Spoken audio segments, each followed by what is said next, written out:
What's going on, y'all? It's Dizzy back at it. You know what I'm saying? If you know me, I be getting real philosophical, but basically, I'm gonna hop right in. This video right here is my opinion on spiritual possession. You feel me? Like, what the fuck? Why? Because I feel like,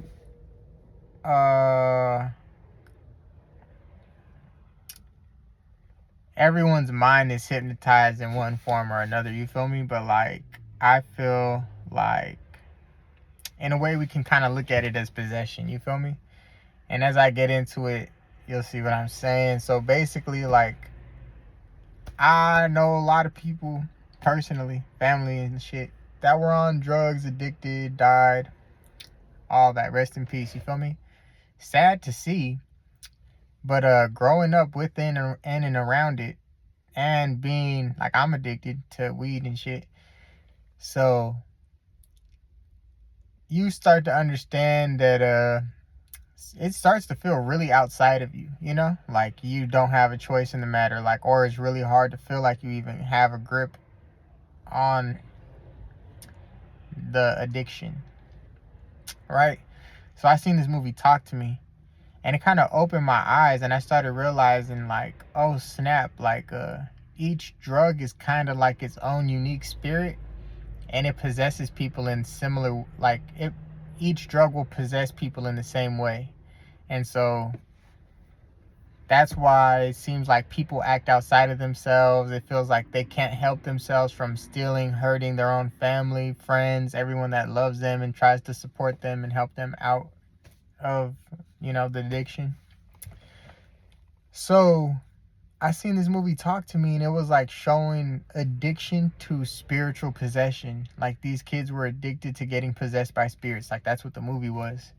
And I was like, damn, it was just crazy how much it correlated to drugs. And I was like, I mean, that's obviously, to me, what they were trying to show to an audience was how drugs are spiritual possession.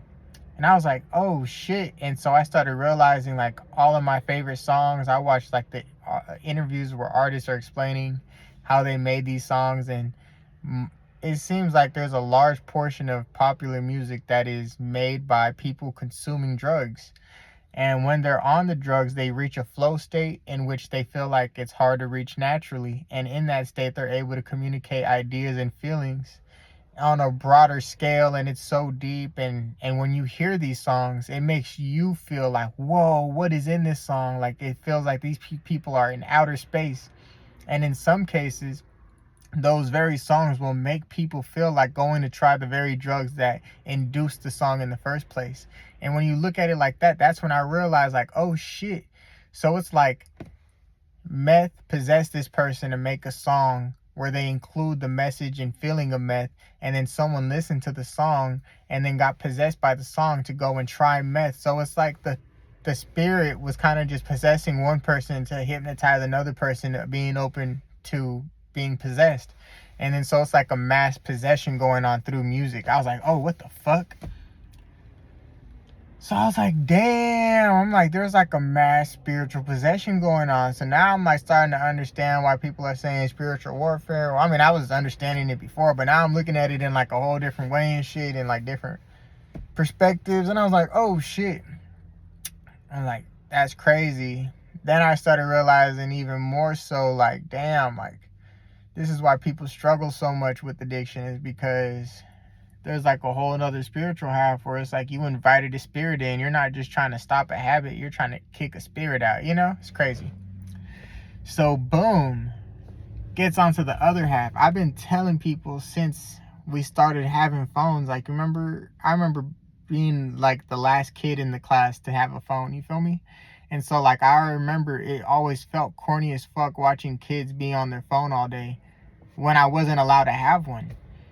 And then, like, there was certain things people did that I would just laugh at, And like, or I remember when I was like in middle school, like, it was funny to hear a kid watching videos in the bathroom. Like, what the fuck are you doing sitting there watching videos? And like, that wasn't a normal thing. But now, like, you go into any restroom and it's normal as fuck for people to just be watching videos sitting on the toilet, like, in public. Like, what the fuck is going on?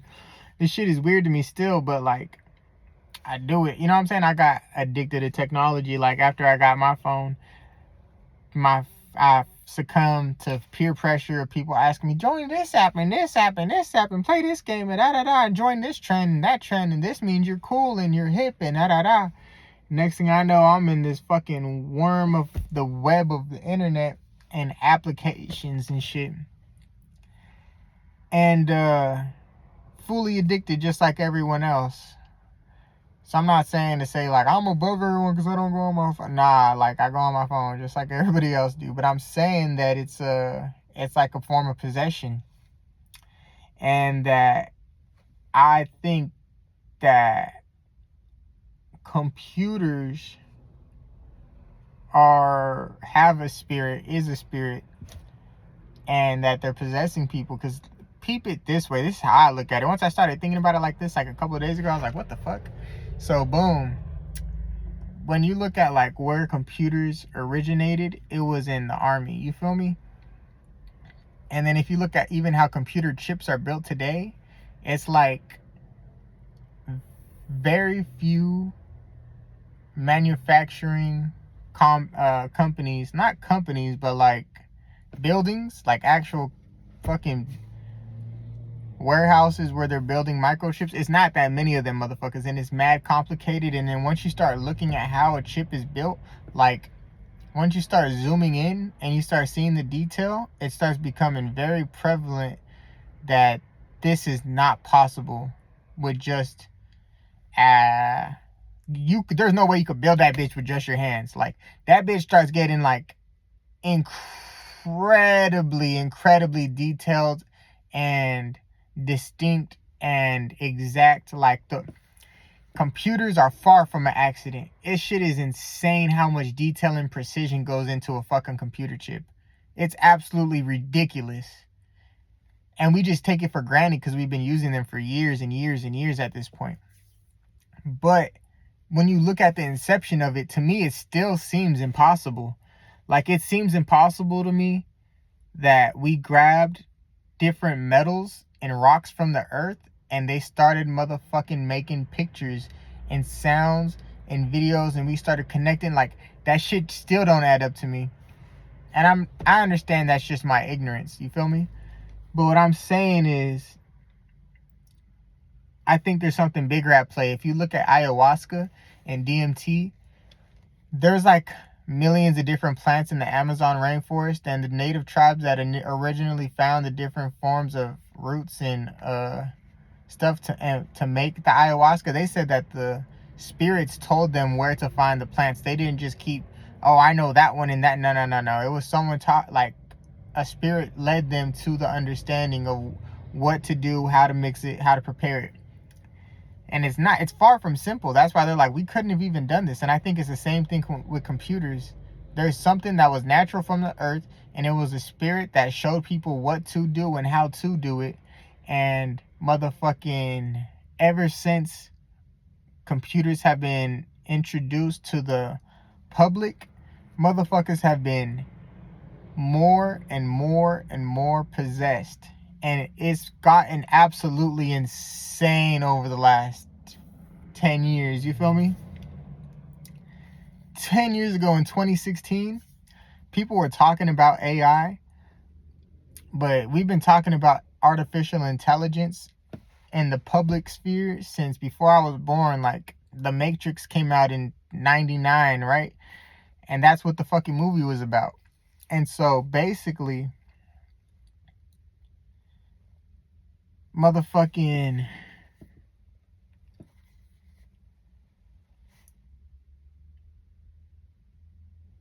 these things that we thought are tools that we created that are computers, we never foresaw in general them taking over our lives. But there was people having visions of them doing so, and they kept trying to tell the general public that these things are going to absolutely take over the world. That's where the idea of Matrix came from. Yo, computers are absolutely going to Terminator, same shit, same actual person. They're going to take over the world though. Like that's what the whole idea was. iRobot, like these robots are going to take over the world. But we still keep advancing towards creating and bettering them, even though we have these subtle ideas of, yo, this is kind of they're going to annihilate us, you know? And so basically, over the since 2016, they've been introducing the idea of AI and more and more and more, but people would have never thought it would take out our jobs, right? They would have been like, that's impossible for AI and robots to replace the whole ecosystem that is humans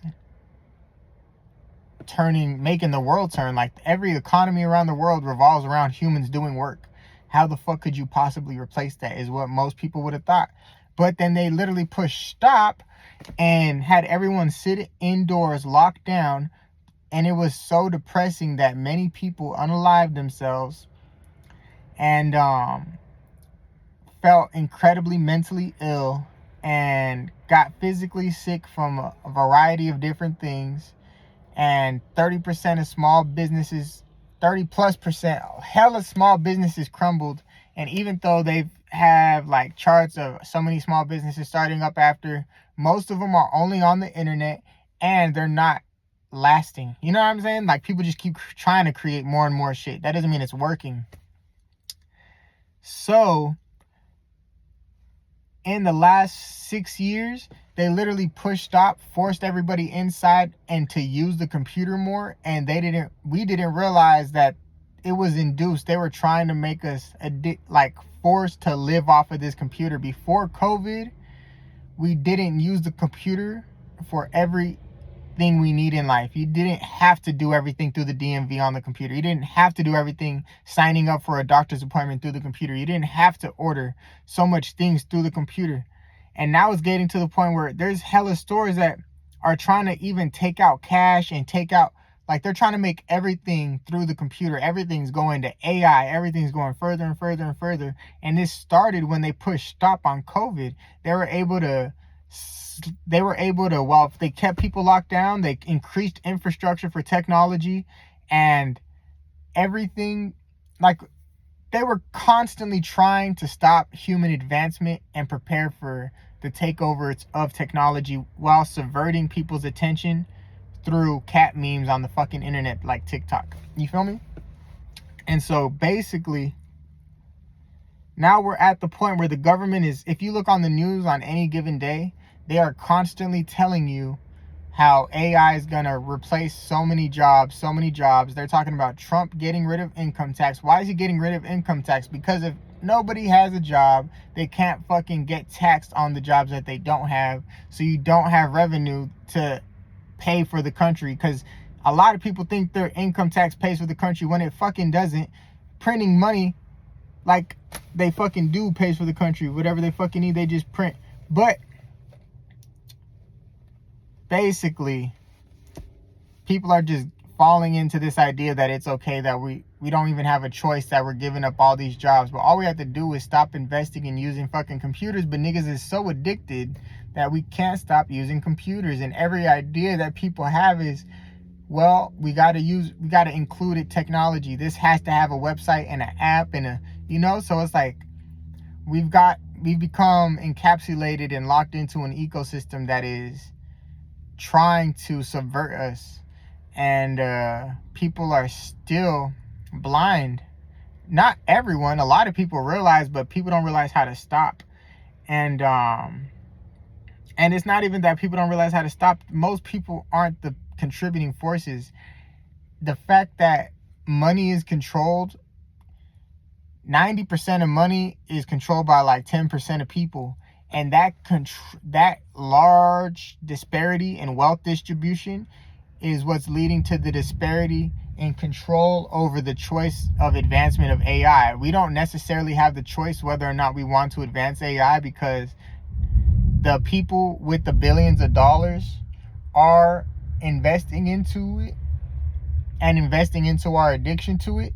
And the government is subsidizing it and backing it and trying to incorporate it into its own processes.